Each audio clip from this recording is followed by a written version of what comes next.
కర్మ అనేది భార్య దగ్గర రాకూడదు. ఎందుకు వచ్చిందిరా బాబు, నా జీవితంలోకి ఎందుకు వచ్చింది, నిజంగా అయినా సరే ఆమె నిజంగా టార్చర్ పెట్టి ఆమె గయ్యాలి ఇవ్వడం వల్ల you will generate that negativity in your body.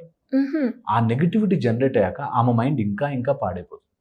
నీ బ్రెయిన్ ఆమె హార్ట్ ఒకటి. సో నువ్వు లాజికల్గా ఆలోచిస్తావు, ఆమె హార్ట్తో ఆలోచిస్తుంటుంది, రెండు మ్యాచ్ కావు. ఇది చాలా ఇంపార్టెంట్.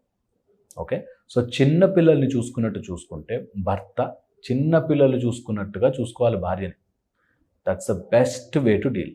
ఆమె ఎందుకు ఇట్లుంది, ఎందుకు అట్లా ఉంది, లాజిస్టిక్స్తో పనిలేదు. చిన్నపిల్లలు ఎలా ఉంటారు అలాగే ఉన్నారు. బొమ్మ కోసం కింద పడి ఏడుస్తారు చిన్నపిల్లలు. ఏంట్రా లాజికల్గా ఆలోచిస్తే ఆ బొమ్మలో ప్రాణం ఉందా అని లాజిక్ చెప్పొద్దు, నువ్వు బొమ్మ కావాలంతే. అలాగా చిన్న పిల్లల్లాగా నువ్వు భార్యని చూసుకోగలిగితే నీ అంత బెస్ట్ హస్బెండ్ లైఫ్లో ఉండడు. So become a good husband, best happy husband. వాళ్ళు డీల్ చేయడం రా. How you should develop. అప్పుడే ప్రేమ అనుబంధం కలుస్తుంది. ఎన్ని రోజులు చేస్తాం సార్ అంటే మా దగ్గర చేసినాం సార్, అట్లా 10 ఏళ్ళు ఉన్నా ఆమె కావాల్సిందని ఇచ్చా, అన్ని ఇచ్చా. ఎలా సార్? అక్కడే మన తెలివి ఉంటుంది. నేను ఇచ్చానని చెప్పిన రోజు నువ్వు ఇవ్వలేదు, ఇస్తున్నాను నువ్వు ఇలా మాట్లాడు అనేటట్టుగా మారేది. ఇవ్వు, గుర్తుపెట్టుకోకు, లెక్కేసుకోకు. నేను నా భార్యకి ఇన్నిసార్లు వెళ్ళాను, ఆ రోజు నేను ఇన్నిసార్లు నేను గిన్నెలు కడిగాను, ఇన్నిసార్లు తనకు బాగాలేకపోతే నేను వారి ఇంటికి వెళ్ళాను. లెక్కలేకు.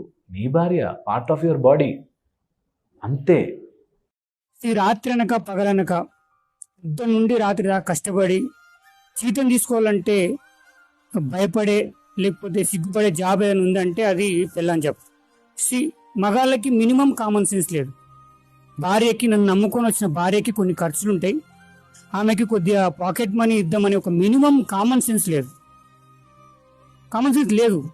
బేసిక్గా ప్రతి భర్త పెళ్ళైన తర్వాత వాడి జీతంలోకి వెళ్ళి ఒక 10% ఆర్ 20% భార్యకి పాకెట్ మనీలకి ఇవ్వాలి.